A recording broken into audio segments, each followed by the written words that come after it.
Ô, Caio, a manifestação de Deus no Velho Testamento é tão diferente da manifestação de Deus no Novo, parecem dois deuses assim. O que aconteceu, Caio, com Deus entre o Velho e o Novo Testamento? Combina. O que aconteceu com Deus? O que aconteceu com Deus naquele interregno ali, né? de Malaquias, né? De Malaquias a Mateus. Até Mateus. Deus deu 400 anos ali de alteração. De mudança na mente divina. Rapaz, é complicado esse troço. Deus parou para pensar. Deus parou em Malaquias, voltou em Mateus, falou agora é diferente, pegada. Mudou?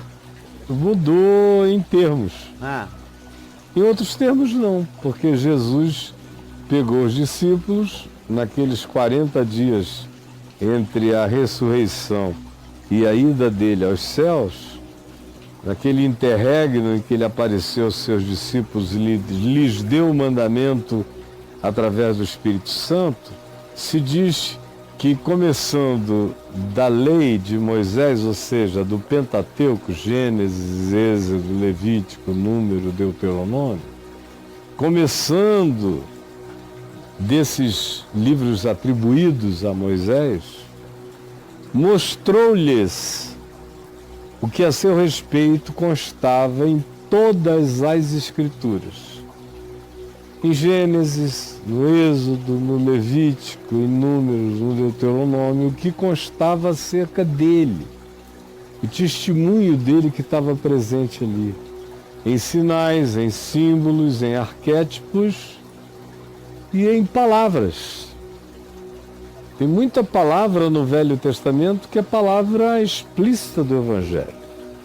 Tem muita simbolização e arquetipia no Velho Testamento, que são arquetipias a serem transformadas em cumprimento, manifesto e plenificado só no Novo Testamento. Mas estão presentes lá, na lei de Moisés, na história de Israel. Tem aquele anjo do Senhor, com A maiúsculo, no Velho Testamento, que aparece a Abraão, que aparece a outros personagens como Moisés, que aparece várias vezes no deserto, que aparece a Josué, que aparece a juízes naquele tempo bem primitivo das tribos de Israel, que aparece a Davi, que aparece em episódios na profecia de Isaías e dos outros profetas, que é aquele anjo do Senhor, é o Cristo antes de Jesus, antes do Cristo encarnado em Jesus. Aquele é o Cristo que se manifestou durante toda a história, não só ao povo de Israel, mas a todos os povos da terra. Como o próprio livro de Malaquias diz, que em todas as nações da terra era prestado culto ao seu nome. Está explicitamente dito lá. Aquele anjo do Senhor do Velho Testamento é o quarto homem da fornalha de Sadraque, Mesaque e Abdênego. É a mão que escreve na festa de Beltesazar, Mene, Mene, Tekel e Parzim. É presente em tudo. Agora, enquanto Deus é o mesmo e não muda, presente em tudo, Ele está presente em toda uma história de um povo em mutação. Então, a mudança de Deus é a mudança do povo. É isso. Porque a norma, o critério, o perfil de caráter do Deus do Velho Testamento não é diferente da manifestação de Deus no Novo. O que é diferente é como esse caráter de Deus se faz aplicar ao caráter do povo.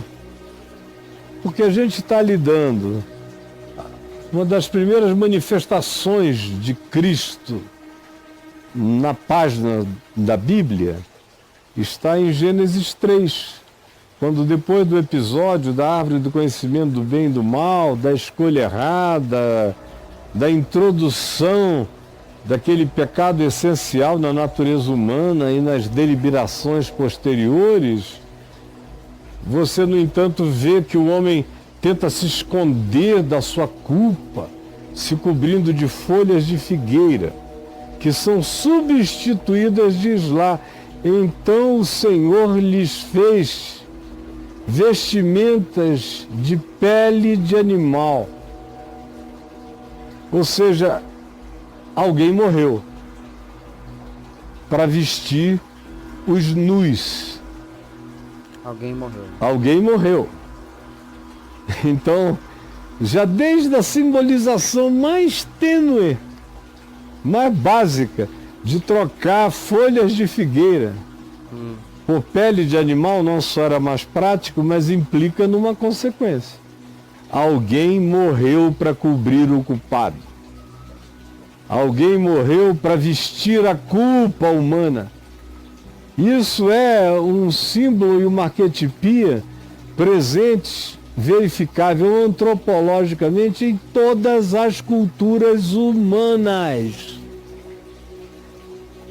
Então, nem tanto assim. O que vai acontecendo na Escritura é a evolução da percepção do povo, que começou como uma família, que se transformou num grupo étnico dos semitas. Eu estou falando desses que carregaram esse testemunho escrito e explícito da relação de Deus com eles na história. Você vê que o Gênesis começa com uma história universal de dois, que são os originadores de tudo o que de humano se origina na Terra. Aí, essa família de dois vai crescendo, catástrofe se interpõe, milênios se passam e chega o dilúvio, porque se diz que aquela sociedade tinha avançado de uma maneira extraordinariamente poderosa, mas ao mesmo tempo eles tinham sido totalmente desumanizados por uma hibridização que tinha acontecido entre seres de outras dimensões e os humanos, os Benai Elohim e as filhas dos homens, o que gerou aquele ente híbrido chamado de Nefilim, em Gênesis 6. Aí vem o dilúvio para dar uma zerada, uma recomeçada na experiência da espécie humana. Aí ela segue. E depois do dilúvio, há um foco que se concentra nos semitas. A narrativa é sobre os outros filhos de Noé, depois do dilúvio, mas os semitas são os que carregam essa narrativa, essa história. Então você, só olhando para essa historinha que começou no Gênesis e que eu narrei em 5 minutos aqui, você vê como você vem de um casal até se transformar a coisa toda numa nação, e essa nação se manteve nação não por causa de ter uma terra, mas por causa de ter uma história escrita e também de ter uma crença religiosa fundada na relação de Deus com essa história do povo de Israel, embora no dia de hoje a maior parte dos cidadãos de Israel sejam até ateus ou agnósticos, mas creem na história. Então, por que eu estou te respondendo a tua pergunta com essa viagenzinha? Porque por essa viagem a gente vê como Deus não mudou. O que tem é a evolução, a progressão da revelação de Deus conforme a pertinência da necessidade da evolução ou da vaidade do povo de Israel, que queria ser uma nação como qualquer outra nação da terra.